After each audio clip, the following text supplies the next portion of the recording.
बाबासाहेब आंबेडकर यांना मानवंदना अर्पित करतो। खऱ्या अर्थानं ज्यांनी ही बंजारा काशी निर्माण केली ते आराध्य दैवत असलेले संत सेवालाल महाराज यांच्या चरणी नतमस्तक होतो आणि त्यांचाच वसा आणि वारसा ज्यांनी चालवला ते पूज्य रामराव बापू यांना देखील आदरांजली अर्पित करतो। आई जगदंबेच्या चरणी या ठिकाणी आशीर्वाद मागतो। आजच्या ओबीसी जागर यात्रेमध्ये मंचावर उपस्थित असलेले परमपूजनीय बाबूसिंग महाराज जी, परमपूजनीय जितेंद्रजी महाराज, कबीरदास जी महाराज, यशवंतजी महाराज आज आपल्याला संबोधित करण्याकरता आलेले भागवत कराड साहेब, केंद्रीय मंत्री, केंद्रीय ओबीसी आयोगाचे अध्यक्ष हंसराज भैया अहिर, ओबीसी मंत्री अतुल सावेजी, त्याचप्रमाणे खासदार रामदासजी तडस, अनिलजी बोंडे, उमेशजी चव्हाण, आमदार संजयजी कुटे, आशिषजी देशमुख ज्यांनी ही यात्रा या ठिकाणी अतिशय चांगल्या प्रकारे संपन्न केली ते आशिषजी देशमुख आणि संजयजी गाथे, त्याचप्रमाणे या ठिकाणी इथले लोकप्रिय आमदार राजेंद्रजी पाटणी, निलयजी नाईक, उपेंद्रजी कोठेकर, आकाशजी पुणकर, रणधीरजी सावरकर, वसंतजी खंडेलवाल, श्वेताताई महाले, संदीपजी धुर्वे, प्रतापदादा अडसड, नामदेवजी ससाणे, दादारावजी केचे, देवरावजी होळी, मंचावर उपस्थित सर्व सन्माननीय पदाधिकारी आणि या ठिकाणी उपस्थित सर्व माझ्या ओबीसी व्हीजेएनटी भटके विमुक्त अशा सर्व माझ्या भगिनी आणि बंधूंनो, भारतीय जनता पक्षाची ओबीसी जागर यात्रा सेवाग्रामला सुरू झाली आणि आज या यात्रेचा समारोप पोहरादेवी या बंजारा समाजाच्या काशीमध्ये या ठिकाणी होतोय आणि खऱ्या अर्थानं सातत्याने या यात्रेने ओबीसी समाजामध्ये जागर घडवण्याचं काम केलं। म्हणून मी आशिष देशमुखजी तुमचं, संजय गाथेजी तुमचं आणि संपूर्ण ओबीसी आघाडीचं अतिशय मनापासून अभिनंदन करतो। खरं म्हणजे हे एक महान तीर्थक्षेत्र आहे आणि मी मुख्यमंत्री असतानापासनं या ठिकाणी आपण मोठ्या प्रमाणात याच्या विकासाची सुरुवात केली। मध्यंतरी 2.5 वर्ष विकास बंद होता, पुन्हा शिंदे साहेबांचं सरकार आलं आणि विकास सुरू झाला आणि या ठिकाणी आमचे मंत्री संजय राठोड असतील, निलेभाऊ नाईक असतील किंवा आमचे पटणीजी असतील, या सगळ्यांच्या मेहनतीतून अतिशय सुंदर अशा प्रकारचं हे काम होत आहे। खरं म्हणजे रामराव बापूंनी जे स्वप्न पाहिलं ते स्वप्न या ठिकाणी पूर्ण केल्याशिवाय आम्ही थांबणार नाही, हा विश्वास देखील या निमित्ताने मी आपल्या सर्वांना देतो। आज खरं म्हणजे ओबीसी समाजाच्या संदर्भात आणि जसं सांगितलं, जेव्हा आपण ओबीसी म्हणतो त्यावेळेस ओबीसी, भटके, विमुक्त, व्हीजे, एनटी, एसबीसी हे सगळे ओबीसीच्या अंतर्गत या ठिकाणी आपण पकडतो आणि म्हणून हे सगळे जे समाज आहेत या समाजाच्या विकासाकरता, यांच्या उत्थानाकरता या ठिकाणी जेव्हापासनं देशामध्ये मोदीजींचं सरकार आलं तेव्हापासनं मोठ्या प्रमाणात या समाजावर फोकस सुरू झाला। आज खरं म्हणजे आपण पाहतोय ज्या प्रकारे मोदीजींनी ओबीसी आणि भटक्या विमुक्तांची चिंता केली, त्यांच्यापर्यंत अधिकार पोचले पाहिजे, त्यांच्यापर्यंत सोयी पोचल्या पाहिजे, मुलांच्या हाताला रोजगार मिळाला पाहिजे, पारंपरिक रोजगार करणाऱ्यांना त्या ठिकाणी निधी मिळाला पाहिजे, त्यांना त्या ठिकाणी बिनव्याजी कर्ज मिळालं पाहिजे, त्यांना त्या ठिकाणी व्यवसाय वाढवता आला पाहिजे, त्यांच्या व्यवसायाचं ब्रँडिंग झालं पाहिजे, अशा ज्या विविध योजना आज मोदीजींच्या कार्यकाळात सुरू झाल्या. खरं म्हणजे मला असं वाटतं ओबीसींची जेवढी चिंता मोदीजींनी केली यापूर्वीच्या कुठल्याही सरकारने केली नाही. आज आम्ही ओबीसीच्या आरक्षणाचा विचार या ठिकाणी करतो, पण ओबीसीचं आरक्षण मिळालं कधी? मंडल आयोग जो जाणीवपूर्वक त्या ठिकाणी काँग्रेसच्या सरकारने थांबवून ठेवला होता. ज्यावेळेस भारतीय जनता पक्षाच्या मदतीनं व्हीपी सिंगांचं सरकार आलं त्यावेळी भारतीय जनता पक्षाच्या मदतीनं आणि समर्थनानं मंडल आयोग लागू झाला आणि ओबीसीला आरक्षण मिळालं. या मंडल आयोगाला विरोध करणारे कोण होते? काँग्रेस पार्टीने सातत्याने विरोध केला. त्यांनी तो आयोग कसा त्या ठिकाणी मांडता येणार नाही हा प्रयत्न केला. खरं म्हणजे ज्या मंडल आयोगाने ओबीसी भटक्या विमुक्तांना या ठिकाणी आरक्षण दिलं, मी आज आठवण करून देऊ इच्छितो, सन्माननीय उद्धव ठाकरेजींच्या पक्षाने देखील मंडल आयोगाचा विरोध केला होता आणि ओबीसीच्या आरक्षणाचा विरोध केला होता. हे आज सांगण्याचं कारण काय? ज्यावेळी एक नेता, एक गरीब चहावाला ओबीसी समाजाचा व्यक्ती देशाचा पंतप्रधान होतो आणि मोदीजीच्या रूपानं तो गरिबांचा, भटक्यांचा, विमुक्तांचा, ओबीसीचा विचार करतो, त्यांच्याकरता योजना आणतो, त्यावेळी त्यांच्या विरुद्ध षडयंत्र करून या देशातल्या कणखर अशा ओबीसी नेतृत्वाला कसं संपवलं पाहिजे याकरता देशातले 25 पक्ष एकत्रित येतात. पण त्यांना ओबीसीची ताकद माहिती नाही. अरे जो ओबीसी की बात करेगा वही देश पे राज करेगा. आणि म्हणून हा सगळा ओबीसी समाज हा मोदीजींच्या पाठीशी उभा आहे. आमचे भटके विमुक्त हे ओबीसी आमच्या मोदीजींच्या पाठीशी उभे आहे. अलीकडच्या काळामध्ये राहुल गांधींना देखील आता ओबीसींची आठवण यायला लागली. आतापर्यंत नव्हती. चांगली गोष्ट आहे, त्यांना आठवण यायला लागली. आणि आता त्यांनी मोहब्बत की दुकान उघडली आहे. मोहब्बत की दुकान. आता मला तर एक समजत नाही, प्रेम दुकानात कधी मिळायला लागलं? अरे प्रेम मनात असावं लागतं जे मोदीजींच्या मनात आहे. तुम्ही दुकानात किती उसनं प्रेम आणलं तरी तुमच्या दुकानातनं प्रेम घेण्याकरता कोणीही या ठिकाणी तयार नाही. तुमची मोहब्बत की दुकान बंद झाल्याशिवाय राहणार नाही. कारण प्रेम हे मनात असावं लागतं राहुल गांधी. ते केवळ दुकानामध्ये कधीच प्रेम त्या ठिकाणी मिळत नाही. पण यांची मोहब्बत की दुकान कशी आहे हे काल नागपूरमध्ये काँग्रेसच्या बैठकीत लक्षात आलं. ज्यावेळी काँग्रेसच्या 2 गटांनी एकमेकाच्या गचांड्या पकडून एकमेकाला ठोकाठोकी करून एकमेकाचे कपडे फाडले, त्यावेळी लक्षात आलं राहुल गांधीची प्रेमाची दुकान ही विदर्भामध्ये नागपूरपर्यंत पोहोचलेली आहे आणि अशीच ही दुकान या ठिकाणी निश्चितपणे चालणार आहे. खरं म्हणजे आज आपण बघा, मोदीजींनी ज्या योजना सुरू केल्या, आज पीक विम्यासारखी योजना मोदीजींनी सुरू केली. पीक विम्याचे लाभार्थी कोण आहेत? 71% लाभार्थी एससी, एसटी आणि ओबीसी आहेत. पीएम किसान प्रत्येकाला 6,000 रुपये देणारी योजना, या योजनेमध्ये 80% लाभार्थी एससी, एसटी आणि ओबीसी आहेत. प्रधानमंत्री आवास योजना जवळजवळ 60% लाभार्थी याच घटकाचे आहेत. आणि मी पुन्हा सांगतो, ओबीसी म्हणतो तेव्हा भटके, विमुक्त, विजे, एनटी या सगळ्यांचा त्याच्यामध्ये समावेश आहे.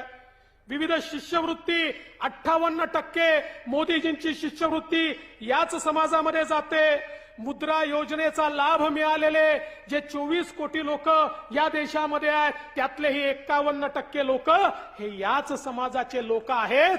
म्हणजे मोदीजी केवळ भाषण करत नाहीत, तर खऱ्या अर्थानं त्यांच्या योजनांचा लाभ हा ओबीसी आणि भटक्या विमुक्तांना, एससी आणि एसटीला या ठिकाणी मोठ्या प्रमाणात मिळतोय.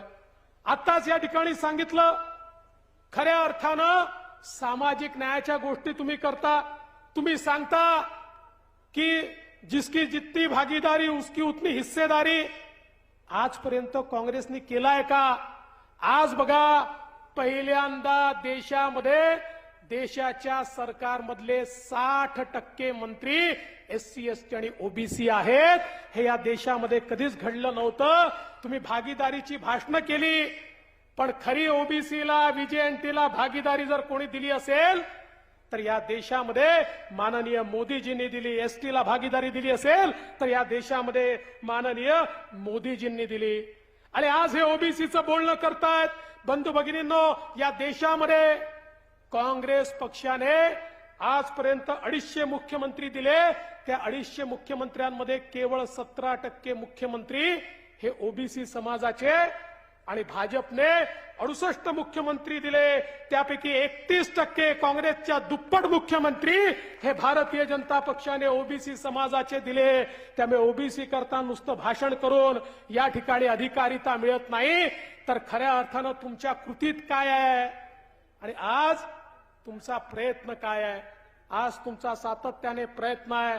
अरे आमच्या प्रधानमंत्र्यांची कुठली जात आम्ही सांगत नाही, सांगण्याचं कारण नाही. प्रधानमंत्री सगळ्या जातीचे, समाजाचे, धर्माचे आहेत. पण त्याच वेळी एक ओबीसी व्यक्ती देशाचा पंतप्रधान झाला हे काँग्रेसच्या पोटात रोज दुखतंय. आणि म्हणून कधी त्याला नीच म्हटलं जातं, कधी त्याला मौत का सौदागर म्हटलं जातं. अशा प्रकारे हिणवण्याचं काम हे या ठिकाणी करतायत. पण लक्षात ठेवा, या भारताला एक मजबूत राष्ट्र म्हणून ज्या व्यक्तींनी बनवलं त्यांचं नाव नरेंद्र मोदी आहे. आज देशात जगातली 5वी सगळ्यात मोठी अर्थव्यवस्था भारत झाला, याचं कारण नरेंद्र मोदींचं नेतृत्व आहे. आणि येत्या काळामध्ये जगातली 3ऱ्या क्रमांकाची सगळ्यात मोठी अर्थव्यवस्था भारत होणार आहे. याचंही कारण नरेंद्र मोदीजी आहेत.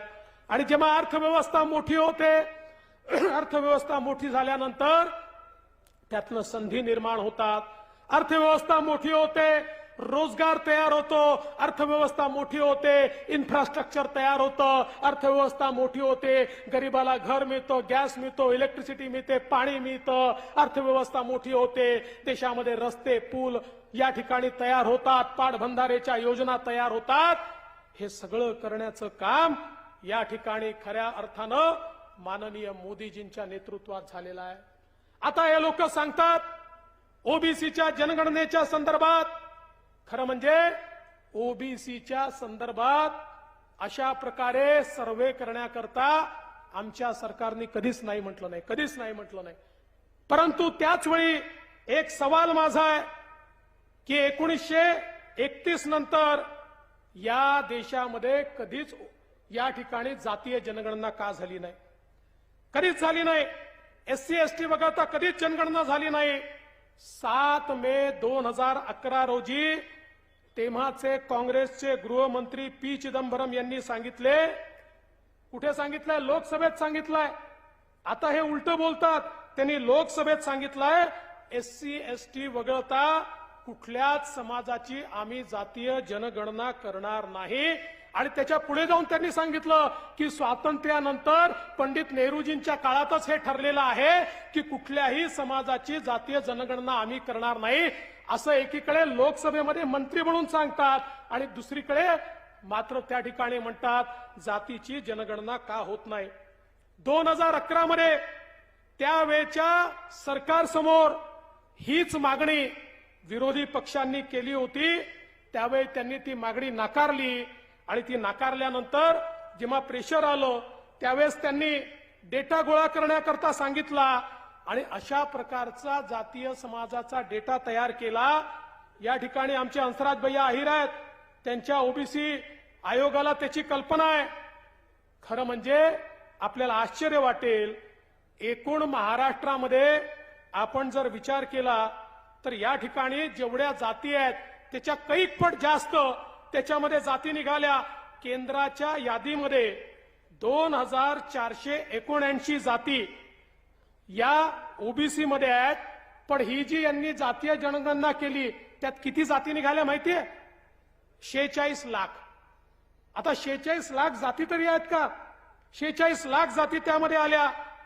आणि महाराष्ट्रामध्ये 494च्या ऐवजी 4 लाख जाती त्या ठिकाणी त्यांच्या जनगणनेमध्ये त्या ठिकाणी आल्या. आणि म्हणून मग त्यावेळच्या काँग्रेसच्या सरकारने हा निर्णय केला की जातीय जनगणनेचे आकडे हे घोषित करायचे नाहीत. तेव्हापासून आजपर्यंत त्यांनी घोषित केलेले नाहीत. आणि म्हणून आमचं अतिशय स्पष्ट मत आहे, जातीगत सर्व्हे करायला आमचा नकार नाही आहे, पण त्याच वेळी जाती जातींना समोर उभं करायचं, जाती जातींमध्ये भांडणं लावायची, अशा प्रकारचा कुठलाही निर्णय आम्ही करणार नाही. आज आपण पाहतोय बिहारमध्ये जात जनगणना झाली नाही, त्यांनी सर्व्हे केला, पण सर्व्हे केल्याबरोबर कुर्मी म्हणतात आमची संख्या कमी दाखवली, कोयरी म्हणतात आमची कमी दाखवली, मल्ला म्हणतात आमची संख्या कमी दाखवली. एक प्रकारे जे छोटे ओबीसीतले घटक आहेत ते सगळे आता त्या ठिकाणी आंदोलनाला उभे आहेत आणि ते म्हणतात हा बोगस सर्वे या ठिकाणी झालेला आहे. त्यामुळे करायचा असेल तर तो नीट योग्य प्रकारे केला पाहिजे, या ठिकाणी समाजाला न्याय देण्याकरता केला पाहिजे, अशा प्रकारचा सर्वे समाजाच्या भल्याकरता केला पाहिजे. पण केवळ राजकीय पोळी भाजून घेण्याकरता या ठिकाणी जर त्याचा उपयोग होणार असेल तर बंधू भगिनींनो, या देशातल्या ओबीसी मध्ये फूट पाडण्याचा प्रयत्न हा या ठिकाणी कोणी करू नये, हे आमचं आव्हान आहे. आणि म्हणून आम्ही सभागृहात देखील स्पष्टपणे सांगितलं की अशा प्रकारचा सर्व्हे करून प्रत्येक जातीची परिस्थिती काय आहे ते बघायला आमची बिलकुल नाही आहे, पण त्याची मेथोडॉलॉजी मात्र अशी असली पाहिजे की ज्यातनं जाती जातीमध्ये कुठेही त्या ठिकाणी भांडणं लागणार नाहीत. अशा प्रकारचा प्रयत्न आपण या ठिकाणी केला पाहिजे. आज जिसकी जितनी आबादी उसकी उतनी भागीदारी म्हणणाऱ्या काँग्रेसला माझा सवाल आहे, तुमच्याकडे तर भागीदारीचा विषयच नाही आहे, एकाच घरातले सगळे पंतप्रधान. माझा काँग्रेसला सवाल आहे, काँग्रेसने घोषित करावं की आम्ही या देशामध्ये ओबीसी पंतप्रधान करणार आहोत. करू शकतं का काँग्रेस? काँग्रेस करू शकत नाही. त्यामुळे या ठिकाणी निवडणूक आल्यानंतर अशा प्रकारे केवळ खोटं बोलायचं आणि रेटून बोलायचं आणि मोदीजींच्या विरोधात मोठ्या प्रमाणात त्या ठिकाणी कागाळ्या करायच्या, हे आता काँग्रेसने आणि त्यांच्या मित्रपक्षांनी बंद केलं पाहिजे. भारतीय जनता पार्टी ही नैसर्गिकरित्या ओबीसी भटक्या विमुक्तांची पार्टी आहे. भारतीय जनता पार्टीचा जो डीएनए आहे हा ओबीसी आणि भटक्या विमुक्तांचा आहे. भारतीय जनता पार्टीची लीडरशिप जर आपण बघितली ती आमची ओबीसी आणि भटक्या विमुक्तांची आहे. आणि आज भारतीय जनता पार्टी ज्यांच्या भरोशावर देशामध्ये निवडून येते ते मतदार देखील मोठ्या प्रमाणात आज ओबीसी व्हीजेएनटीचे मतदार आहेत.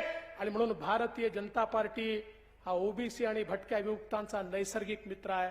आमचे नेते गोपीनाथरावजी मुंडे असतील की ज्यांनी या महाराष्ट्रामध्ये ओबीसीची एक मोठी चळवळ चालवली, आज ही सगळी चळवळ आज खऱ्या अर्थानं ओबीसी समाजाला संघटित करणारी चळवळ या ठिकाणी ठरलेली आहे. हे देखील आपण सगळ्यांनी लक्षात घेण्याची आवश्यकता आहे. आणि म्हणून आज आपण पाहतो ज्या प्रकारे राज्याच्या या आपल्या सगळ्या राजकारणामध्ये मोठ्या प्रमाणात ओबीसी करता काम करणं हे आपल्या सरकारने सुरू केलं. आणि मला सांगताना आनंद वाटतो, या राज्यामध्ये इतके वर्ष काँग्रेस राष्ट्रवादीचं तेव्हाचं सरकार होतं, त्यांनी कधीही ओबीसी करता मंत्रालय तयार केलं नाही. मी मुख्यमंत्री झालो आणि मुख्यमंत्री झाल्यानंतर ओबीसी आणि व्हीजेएनटीचं वेगळं मंत्रालय हे मी स्वतः या ठिकाणी तयार केलं आणि त्याच्याकरता मोठ्या प्रमाणात निधी हा आपण उपलब्ध करून दिला. आणि आज ज्या योजना चाललेल्या आहेत त्या आपल्या सरकारच्या माध्यमातून चालल्या आहेत. आज ओबीसी करता आणि व्हीजेएनटी करता सरकारमध्ये 30 GR निघाले. या 30 GR मधले 26 GR हे मी मुख्यमंत्री असताना काढले आहेत, 4 GR शिंदे साहेब मुख्यमंत्री असताना काढले आहेत. माझा सवाल आहे, आज वडेट्टीवारजी विचारत होते की या ठिकाणी ओबीसी हॉस्टेलचं काय झालं. माझा त्यांना सवाल आहे, 2.5 वर्ष ते मंत्री होते, एक हॉस्टेल ते सुरू करू शकले नाही. पण या ठिकाणी आमचे संजय कुटे असतील, आमचे राम शिंदे असतील किंवा आता आमचे अतुल सावे असतील, यांच्या नेतृत्वात खऱ्या अर्थानं ओबीसी व्हीजेएनटी करता हॉस्टेल हे आता सुरू होऊन राहिलेले आहेत. 36 हॉस्टेल आम्ही सुरू करतो, त्याकरता जागा देखील आम्ही बघितलेल्या आहेत. आणि यासोबत ज्या मुलांना हॉस्टेलमध्ये जागा मिळणार नाही, समजा हॉस्टेलच्या जागा संपल्या आणि तरी मुलांना हवं असेल तर त्या मुलांना स्वाधार सारखी योजना देऊन त्यांच्या राहण्याचा खाण्याचा सगळा खर्च हा राज्य सरकारच्या वतीनं थेट त्यांच्या खात्यामध्ये देण्यात येईल। पण ओबीसी भटका विमुक्त कोणीही या ठिकाणी खऱ्या अर्थानं आपण वंचित ठेवणार नाही। आज आपण पाहतोय की या ठिकाणी छात्रावास असेल, विदेशी शिष्यवृत्ती असेल, या ठिकाणी IAS IPS किंवा आपल्या महाराष्ट्राच्या राज्यसेवेमध्ये MPSC मध्ये शिकण्याकरता मुलांची व्यवस्था, त्यांचं ट्रेनिंग, या सगळ्या गोष्टी आपण केल्या आणि महाज्योतीची स्थापना आमचे कुटे साहेब त्या ठिकाणी मंत्री असताना आपण केली। आज महाज्योतीच्या माध्यमातून मोठ्या प्रमाणात आपण काम करतोय। मगाशी उल्लेख झाला आमच्या ओबीसी आणि भटक्या विमुक्तांकरता विशेष योजना आपण सुरू केली, मोदी आवास योजना। 10 लाख घरं पुढच्या 3 वर्षात, हे वर्ष आणि पुढचे 2 वर्ष, अशा 3 वर्षामध्ये 10 लाख घरं ओबीसी आणि व्हीजेएनटीच्या गरीब लोकांकरता बांधण्याचा निर्धार हा आपल्या महाराष्ट्राच्या सरकारने या ठिकाणी घेतलेला आहे। आज आपण पाहू शकतो वेगवेगळे आपण जे या ठिकाणी आर्थिक विकास महामंडळ तयार केले, त्या माध्यमातून मोठ्या प्रमाणात गुरव समाज असेल, वडार समाज असेल, त्या ठिकाणी रामोशी समाज असेल, आमचे माती कला बोर्डाच्या माध्यमातून आमचा कुंभार समाज असेल, प्रत्येक समाजाकरता त्या ठिकाणी आपण काम सुरू केलं। तांडा विकास योजना आणि तांडा विकास योजनेसोबत सेवालाल महाराज रस्ता पोहोच योजना, प्रत्येक तांड्यापर्यंत त्या ठिकाणी पक्का रस्ता बांधण्याची योजना ही आपल्या सरकारने या ठिकाणी सुरू केली। तांड्याचा विकास झाला पाहिजे, तांड्यापर्यंत त्या ठिकाणी सगळ्या प्रकारच्या सोयी पोचल्या पाहिजे, हे काम आज आपल्या सरकारने या ठिकाणी केलं। आणि हे सगळं करत असताना आज आपण पाहतोय माननीय मोदीजींनी ओबीसी आयोगाला संवैधानिक दर्जा दिला। मगाशी हंसराज भैयांनी सांगितलं गोष्ट खरी आहे, हे आज ओबीसी बद्दल बोलतात, यांच्या काळामध्ये ओबीसी व्हीजेएनटी समाजातला मुलगा डॉक्टर बनू शकत नव्हता, कारण ते जे 27% आरक्षण हे केंद्रीय कोट्यामध्ये होतं, ते आरक्षण MBBS ला लागूच नव्हतं। 70 वर्षे आरक्षण लागू नव्हतं, पण माननीय मोदीजींनी सांगितलंय चालणार नाही, ओबीसीचा व्हीजेएनटीचा मुलगा हा देखील डॉक्टर झाला पाहिजे। आणि मोदीजींनी 27% आरक्षण हे MBBS करता, ओबीसी आणि व्हीजेएनटी करता लागू केलं आणि आज त्याच्यामुळे आमची मुलं डॉक्टर बनताना आपल्याला पाहायला मिळत आहेत। आणि म्हणून बंधू भगिनींनो, आज आपण पाहतोय मोठ्या प्रमाणात आमच्या ओबीसी समाजाकरता वेगवेगळ्या योजना या ठिकाणी आपण तयार केलेल्या आहेत। आज खरं म्हणजे राज्यातल्या ओबीसी समाजाला मी सांगू इच्छितो, व्हीजेएनटी समाजाला मी सांगू इच्छितो, आज राज्यामध्ये वेगवेगळ्या आरक्षणाच्या मागण्या होत आहेत, त्या मागण्या देखील स्वाभाविक आहेत, नैसर्गिक आहेत, त्या मागण्या देखील न्याय आहेत। पण आमचं सरकार एकाचं ओरबाडायचं आणि दुसऱ्याला द्यायचं असं करणार नाही। आमचं सरकार या ठिकाणी कुठल्याही परिस्थितीमध्ये ओबीसी आणि व्हीजेएनटी यांच्या आरक्षणाला धक्का लावू देणार नाही। ओबीसी आणि व्हीजेएनटी यांना संरक्षित करायचं काम हे आमचं सरकार करेल। मराठा समाजाची देखील मागणी आरक्षणाची आहे, मागणी योग्य आहे। मागच्या काळात आम्ही दिलं होतं, ते हायकोर्टाने वैध ठरवलं होतं, सुप्रीम कोर्टामध्ये त्यावेळेचं सरकार हे ते थांबवू शकलं नाही। पण आम्हाला विश्वास आहे की हो, मराठा समाजाला आम्ही आरक्षण देऊन दाखवू आणि मराठा समाजाला आरक्षण देताना ज्या प्रकारे आम्ही कोणाचंही आरक्षण कमी न करता मराठा समाजाला आरक्षण दिलं होतं, त्याच प्रकारे मराठा आरक्षण करता आमचं सरकार कटिबद्ध आहे। आमचे मुख्यमंत्री एकनाथरावजी शिंदे यांनी कंबर कसली आहे आणि निश्चितपणे मराठा समाजाला न्याय दिल्याशिवाय आमचं सरकार थांबणार नाही। पण आमचं एकच विनंती सगळ्यांना आहे, वेगवेगळ्या राजकीय पक्षांना आहे की या ठिकाणी खऱ्या अर्थानं वेगवेगळे समाज एकमेकांसमोर उभे ठेवू नका। वेगवेगळे समाज एकमेकाच्या विरुद्ध उभे आहेत, कुठेतरी समाजामध्ये दुही निर्माण झाली आहे, एकमेकाच्या विरुद्ध गावगाड्यावर समाज एकमेकाच्या विरोधात उभे आहेत। अशा प्रकारची व्यवस्था ही कधीच येऊ देऊ नका। विशेषतः मला दिसतंय काही राजकीय पक्ष त्यांचे जर गेल्या काही दिवसातले स्टेटमेंट आपण बघितले तर आपल्या लक्षात येईल यांना महाराष्ट्र शांत राहू द्यायचा नाहीये, यांना महाराष्ट्रामध्ये जाती जातीला लढवायचं आहे, हे दुसऱ्याच्या खांद्यावर बंदूक ठेवणार आहेत, हे या ठिकाणी लोकांमध्ये संभ्रम पसरवणार आहेत, हे लोकांना खोटं सांगणार आहेत आणि समाजाला एकमेकाच्या समोर उभं ठेवणार आहेत. पण राज्य सरकार कुठल्याही परिस्थितीत अशी वेळ येऊ देणार नाही. कुठल्याही समाजाचा व्यक्ती असो, मग तो मराठा समाज असो, ओबीसी असो, धनगर असो, आदिवासी असो, सगळ्यांच्या समस्या समजून घेऊन त्या समस्या सोडवण्याचं काम हे राज्य सरकार निश्चितपणे या ठिकाणी करेल.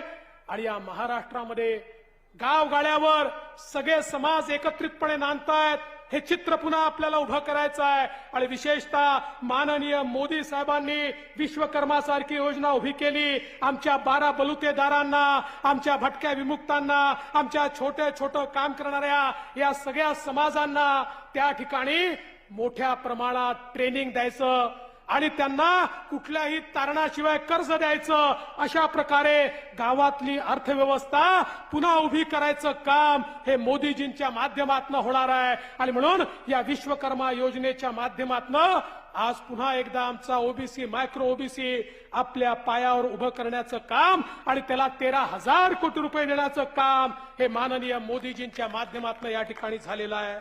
मी बंधू भगिनींनो, आपला जास्त वेळ घेणार नाही. गेले 4-4.5 तास आपण या ठिकाणी आहात, पण आपल्याला एवढंच सांगतो, हा ओबीसीचा जागर हा कोणाच्या विरोधात नाही आहे.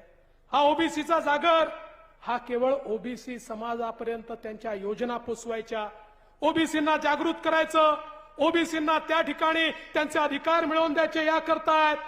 आणि निश्चितपणे दीन, दलित, गोर, गरीब, आदिवासी, शेतकरी, शेतमजूर, महिला या सगळ्यांच्या जीवनामध्ये सकारात्मक परिवर्तन करण्याचं काम हे येत्या काळामध्ये आपलं सरकार करेल. पटणीजी, तुम्ही या ठिकाणी सोयाबीन उत्पादक शेतकऱ्याचा मुद्दा मांडलाय, तो योग्य मुद्दा आहे. आमचा सोयाबीनचा शेतकरी अडचणीत आलेला आहे आणि म्हणून मागच्याच कॅबिनेटमध्ये आम्ही सांगितलं तात्काळ त्याचे पंचनामे करा आणि आमच्या सोयाबीनच्या शेतकऱ्याला ज्याच्या त्या ठिकाणी सोयाबीनवर येलो मोझॅक आल्यामुळे सोयाबीन पिवळं पडलाय त्याला मदत करण्याचा निर्णय देखील आपल्या सरकारने घेतलेला आहे. आज आमच्या शेतकऱ्याला केंद्राचे 6,000 रुपये तर राज्याचे 6,000 रुपये देण्याचं काम देखील आपलं सरकार या ठिकाणी करत आहे. आमच्या शेतकऱ्यांना 1 रुपयात पीक विमा देण्याचं काम हे आपल्या सरकारने केलं. आणि यावेळी बघा, 1 रुपयात पीक विमा असल्यामुळे मोठ्या प्रमाणात शेतकऱ्यांनी पीक विमा भरला. आज शेतकरी अडचणीत आल्याबरोबर या पीक विम्याच्या माध्यमातून मोठ्या प्रमाणात आमच्या शेतकऱ्यांना मदत करण्याचं काम हे आपल्या सरकारच्या माध्यमातून चाललं आहे.